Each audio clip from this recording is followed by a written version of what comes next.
aujourd'hui pour une nouvelle vidéo sur la famille recomposée, dont le sujet sera comment bien vivre avec les enfants de son conjoint.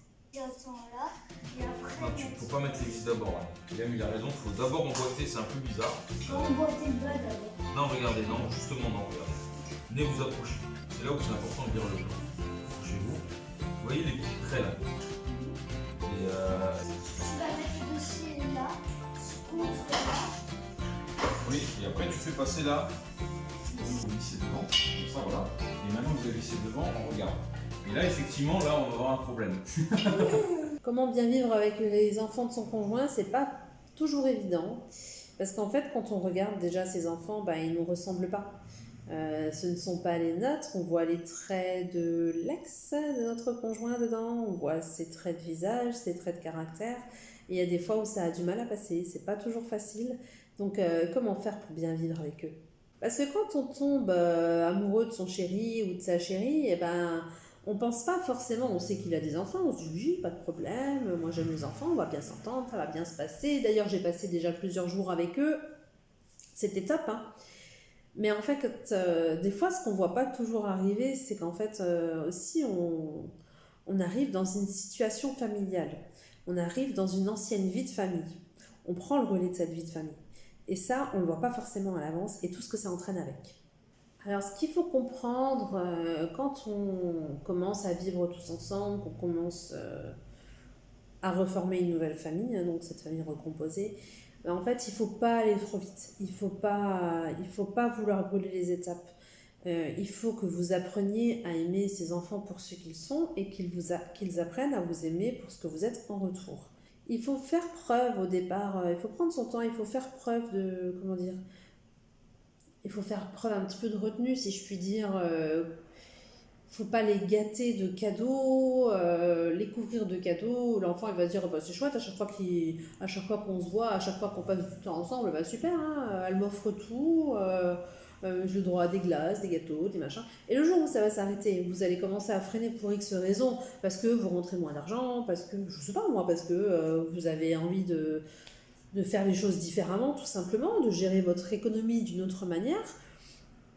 L'enfant il va pas comprendre pourquoi est-ce qu'elle m'achète moins, il va se poser des questions et du coup il va vous en vouloir.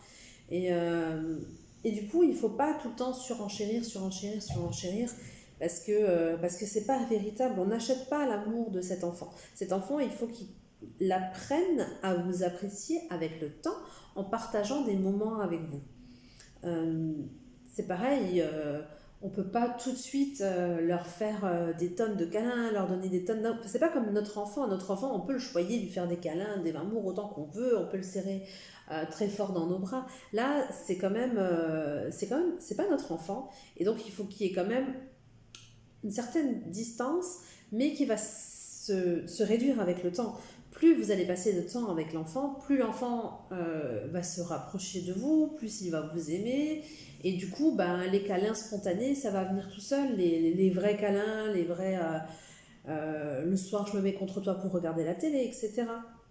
Ça va venir tout seul, mais il ne faut pas l'imposer dès le départ, hein, parce que l'enfant ne va pas comprendre. C'est quoi cet adulte que je connais pas, il arrive à peine dans la vie et il me prend dans ses bras. Mais moi, j'ai pas envie qu'il me prenne dans ses bras, j'ai pas envie qu'il me touche, c'est tout à fait normal. On n'a pas à les prendre comme ça, de tout près. Je veux dire, c'est une personne, je la respecte. Moi, j'aimerais pas que des gens que je connaisse pas viennent me coller comme ça. Non. Par contre, si c'est quelqu'un que j'apprécie, oui, là, j'ai envie de lui faire un câlin. J'ai envie je veux dire, moi, je prends autant dans les bras mes enfants que ma sœur, mes parents, mon conjoint, les enfants de ma sœur. Ça m'arrive souvent de les prendre dans mes bras. Certains amis, certains enfants d'amis, je peux leur faire un petit câlin quand j'arrive, à la limite, mais voilà quoi. Mais c'est parce que c'est des gens qu'on connaît bien, des gens qu'on connaît depuis plusieurs années. C'est pas une personne qui arrive, hop, tac, elle arrive dans ma vie, elle me prend dans ses bras et elle me dit qu'elle-même, ça tient pas debout, ça, on se connaît même pas. Donc la clé c'est vraiment de prendre son temps et de passer du temps avec eux. Il faut essayer de les comprendre, savoir qu'est-ce que tu aimes, quels sont tes amis, qu'est-ce que tu as comme passion, viens, on va faire un jeu ensemble, on va faire une partie de je sais pas quoi, viens, aujourd'hui on fait à manger, qu'est-ce que tu as envie de manger, enfin, voilà, on apprend à connaître ses goûts, on apprend à connaître son caractère, etc. On passe du temps avec, et là, petit à petit, les liens vont se créer, et le jour où vous lui direz je t'aime, ou il dirait oh mon petit chéri je t'adore, ça sera vrai et l'enfant ressentira que ce sera vrai, que ça viendra du fond du cœur et que ça sera pas juste une parole en l'air pour faire la belle devant le nouveau chéri ou le beau-père qui fait le beau devant sa nouvelle chérie pour se faire accepter des enfants. Non. L'enfant il sait quand c'est dit avec le cœur ou non et vous le savez, et même votre conjoint le sait, donc c'est pas la peine de faire le coq là devant les enfants ou de faire la princesse si vous ne le ressentez pas. Non, c'est pas la peine de faire sa belle à faire des « Ah, mon chéri, mon amour !» et puis qu'au fond, vous en avez... ça vous intéresse pas. Donc l'enfant le sait très bien et va dire « Mais c'est quoi cette personne qui fait la belle devant tout le monde ?» Et une fois qu'on est rentré à la maison, elle n'est pas aussi gentille que ça, et inversement avec le beau-père. Hein. Donc il faut se laisser du temps. Il faut se prendre du temps, il ne faut pas vouloir aller trop vite dans la relation et il faut apprendre à connaître ces petits loulous et leur laisser l'occasion de nous apprendre à connaître nous. Et puis c'est pareil pour l'éducation, on ne peut pas arriver dans ce nouveau foyer ou commencer une nouvelle famille et puis claquer des doigts et puis vouloir que les enfants, et puis vouloir avoir de l'autorité sur les enfants, que les enfants nous écoutent. Non, ça c'est pas possible, ça va se faire avec le temps. Il faut que l'enfant apprenne à vous connaître d'abord, qu'il vous respecte, c'est tout à fait normal. Et quelquefois, ça arrive que ça ne commence pas sur les bases du respect, mais ça, c'est aux parents de vous aider à vous imposer en faisant comprendre à l'enfant que réellement, vous êtes une personne qui compte.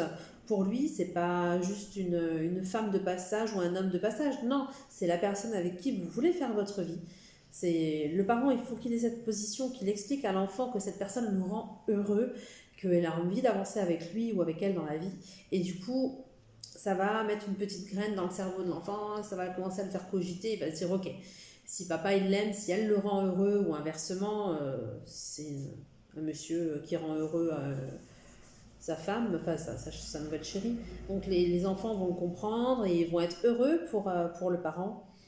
Et du coup, ils vont se dire bon ok, il y aura peut-être plus de facilité à accepter le beau-parent, le beau-père ou la belle-mère. Donc, pour bien vivre avec ces beaux enfants, mon premier conseil, ça sera de prendre votre temps et de ne pas surjouer votre rôle. Ensuite, il y a le rôle de beaux-parents. Qu'est-ce que ça implique ? Ça n'est pas un rôle de parent. Mais ça sera le sujet d'une autre vidéo parce qu'on a pas mal de choses à dire là-dessus.